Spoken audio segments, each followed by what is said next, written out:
Hi guys, welcome to my channel. मैं हूं फारिया जवेद। आज मैं आप लोगों के साथ शेयर करने वाली हूं फेस पैक। ये फेस पैक आपकी स्किन को, आपके फेस से डल स्किन को रिमूव करेगा, डार्क स्पॉट इससे रिमूव होंगे, पिगमेंटेशन दूर होगी। इसके लिए आपने कौन सी चीज़ें लेनी है? आपने सॉफ्ट टच वालों का वाइटनिंग पाउडर लेना है। ये संदल पाउडर है और ये बेसन है और ये रोज़ वाटर। इसमें मैं मिक्स करूँगी।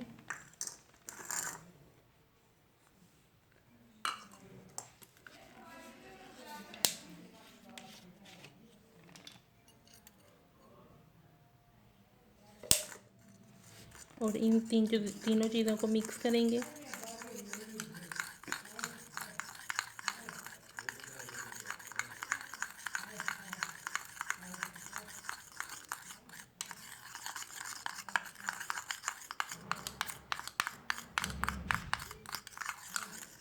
आप मेरे चैनल पे न्यू है तो मेरे चैनल को लाइक शेयर और सब्सक्राइब कर दें। और आप लोग मुझे इंस्टाग्राम और फेसबुक पे भी फॉलो कर सकते हो।